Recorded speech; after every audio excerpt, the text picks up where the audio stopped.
Bonjour à toutes et à tous, c'est Mourad Ifri. Bienvenue dans une nouvelle leçon dédiée à l'explication des cours de français, niveau 3e année du cycle collégial. Dans cette leçon de lecture, nous allons voir les caractéristiques de la lettre de demande d'autorisation. Avant de commencer cette leçon, je vais vous rappeler les lettres que nous allons étudier ensemble. Nous allons voir la lettre conventionnelle de demande d'autorisation, puis la lettre d'invitation et la lettre de réponse à une invitation. Et ensuite, nous allons voir la lettre de remerciement et à la fin, nous allons étudier la lettre ouverte. Commençons d'abord par la lettre conventionnelle de demande d'autorisation. C'est quoi d'abord le mot autorisation? L'autorisation signifie la demande de la permission de faire quelque chose. Je répète, l'autorisation signifie la demande de la permission ou l'accord de faire quelque chose. Si par exemple votre classe veut commencer son projet de la correspondance interclasse au sein de votre collège ou utiliser la salle d'informatique avec son matériel, il doit normalement écrire une lettre de demande d'autorisation au directeur du collège pour avoir le feu vert ou la permission. On écrit aussi la lettre de demande d'autorisation si on veut accéder à un lieu public, par exemple comme l'autorisation de jouer dans les terrains de votre stade ou de votre socio de proximité. On peut également l'écrire, c'est-à-dire la lettre de demande d'autorisation pour obtenir une permission de la province ou du pachalik ou de la commune de votre village pour se déplacer d'une ville à une autre. Maintenant, nous allons voir un exemple d'une lettre de demande d'autorisation pour en dégager les caractéristiques. Cette lettre est-elle conventionnelle ou personnelle? Je répète, est-ce que la structure ou la forme de cette lettre est conventionnelle ou personnelle? Oui, c'est bien cela. La structure de cette lettre est conventionnelle. Si vous ne distinguez pas encore entre les deux structures, vous pouvez revoir la première vidéo dans laquelle on a expliqué la différence entre les deux structures. Je vais vous laisser le lien en haut de la page. Qui a écrit cette lettre? Je répète, qui a écrit cette lettre?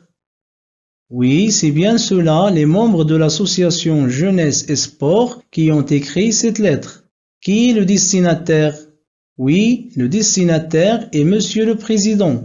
Maintenant, pourquoi les membres de l'association Jeunesse et Sport ont-ils écrit cette lettre? Oui, ils ont écrit cette lettre pour demander une autorisation d'organiser une course au stade de la commune. Relevez maintenant une formule d'appel. Relevez une formule d'appel. Oui, la formule d'appel est Monsieur le Président. Nous avons combien de paragraphes dans cette lettre? Je répète, de combien de paragraphes se compose cette lettre?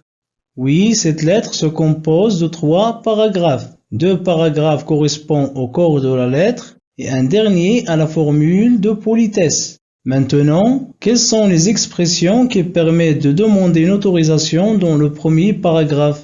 Je répète, quelles sont les expressions qui se rapportent à la demande d'autorisation dans le premier paragraphe?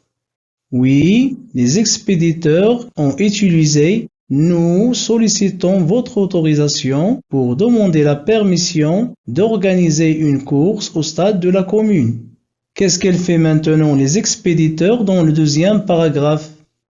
Oui, les expéditeurs dans le deuxième paragraphe justifient et expliquent la demande d'autorisation. Ils ont utilisé les phrases « Donner l'occasion aux jeunes du quartier de participer à cet événement » et aussi « Nous aimerions créer une dynamique au sein de notre commune ».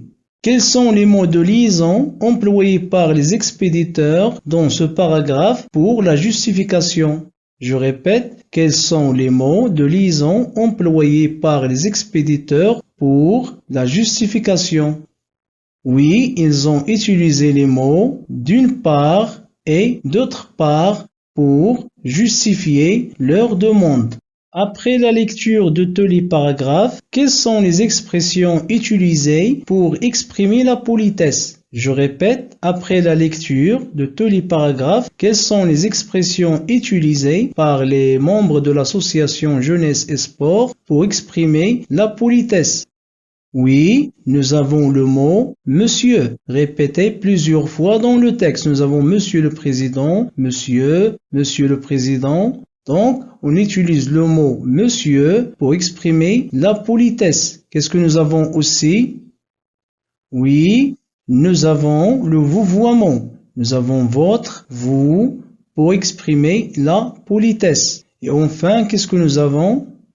Oui, nous avons l'emploi du conditionnel, le verbe nous voudrions et le verbe nous aimerions. Donc, on utilise le conditionnel pour exprimer aussi la politesse. Voilà ce que nous devons retenir. Dans la lettre conventionnelle de demande d'autorisation, on demande la permission ou l'accord de faire quelque chose. Le corps de la lettre se compose de 3 paragraphes. Le premier paragraphe correspond à la demande d'autorisation, le deuxième paragraphe à la justification de cette demande et le dernier paragraphe à la formule de politesse. Voilà, on a vu aujourd'hui les caractéristiques de la lettre de demande d'autorisation. Je vous dis merci de votre attention et à bientôt pour d'autres vidéos avec Mourad et Free.